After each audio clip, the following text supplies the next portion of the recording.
Bonjour, je suis Monsieur Faux-Alain-Glove René, concepteur développeur informatique, développeur logiciel, ancien étudiant de la faculté de droit et de sciences économiques de l'université d'Orléans, dans le Loiret, en France. Aujourd'hui, dans le cadre du cours sur les grandes théories économiques, nous allons voir la tragédie des biens communs.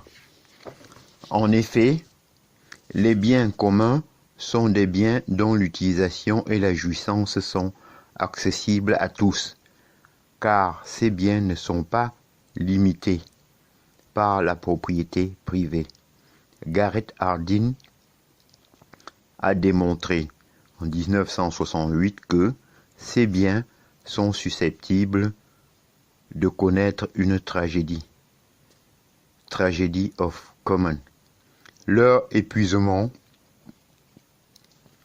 Hardin a illustré son propos par exemple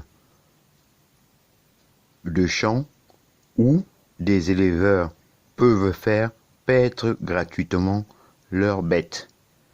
La seule limite à l'utilisation des champs est l'utilisation par autrui.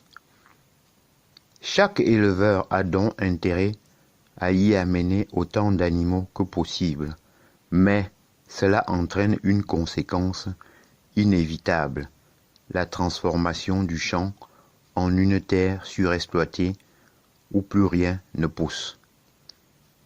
3 solutions. Cette tragédie menace inévitablement tous les biens communs. 2 points. Des ressources de la mer à l'air que nous respirons. C'est désormais un danger capital pour nos économies et nos sociétés. Dès lors, se pose la question cruciale de la gestion de ces ressources. Les économistes ont proposé 3 solutions. 1.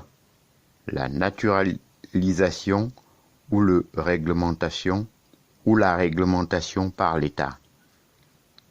Dans le prolongement des travaux de Cécile Pigou, on considère que l'État est seul capable de gérer les biens communs et les externalités. Il s'agit de mettre en place un système de taxation-subvention, pénalisant les externalités négatives, c'est-à-dire pollution, ou récompensant les externalités positives. Maintenant, nous allons voir la privatisation. Le théorème de Coase considère que l'attribution de droits de propriété aboutit toujours à une allocation optimale des ressources. Ronald Coase, prix Nobel 1991, a défendu cette idée dans un article célèbre de 1960. The Problem of Social Cost. Cette idée aboutit à la réalisation du marché des droits à polluer.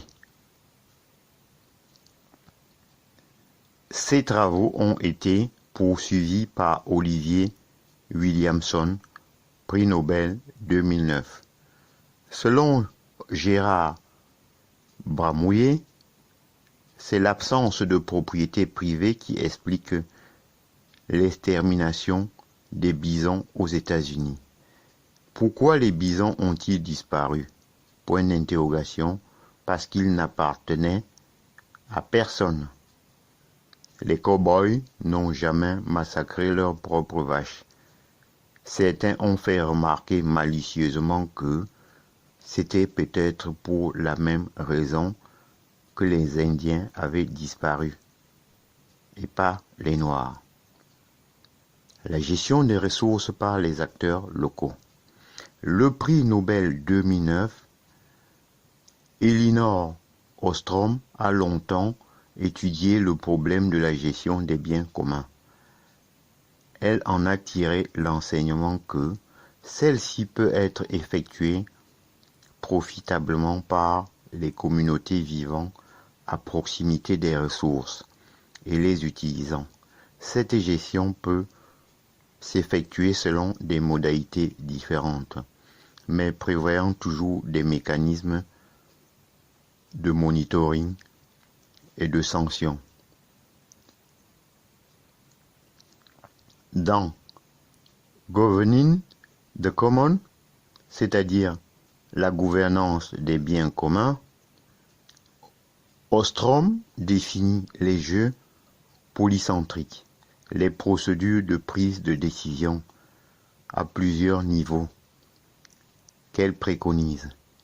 Il est à noter que les derniers travaux d'Ostrom portent sur des questions devenues essentielles, le problème des changements climatiques et celui des biens communs numériques. Maintenant, Jean Tirole et l'économie du bien commun. Un apport important de la théorie du bien commun est celui du prix Nobel 2014. Jean Tirole, dans l'économie du bien commun, c'est-à-dire 2016, il constate que l'État, autrefois producteur de biens et services et pourvoyeur d'emplois, a vu son rôle profondément bouleversé. Il doit désormais intervenir comme régulateur et remédier aux défaillances du marché.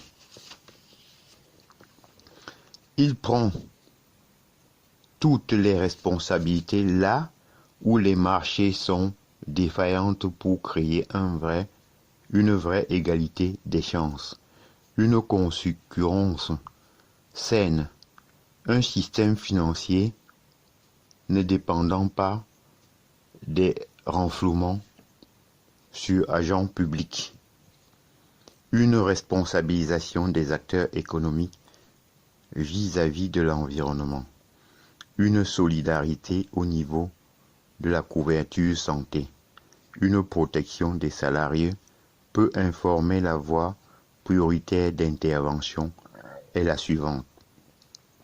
La création d'autorités indépendantes constitue l'un des instruments qui permet à la démocratie de tempérer les excès de la tentation électoraliste et d'assurer l'indépendance de l'État dans la durée. À titre de résumé, voici l'essentiel sur la tragédie des biens communs. 1.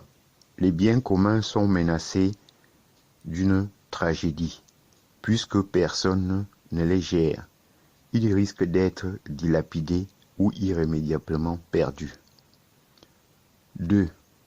Deux solutions sont envisagées, la nationalisation ou la privatisation. 3. Une troisième voie est possible, celle de la gestion communautaire placée sous le contrôle de l'État, si c'est nécessaire. J'en ai terminé et je vous en remercie.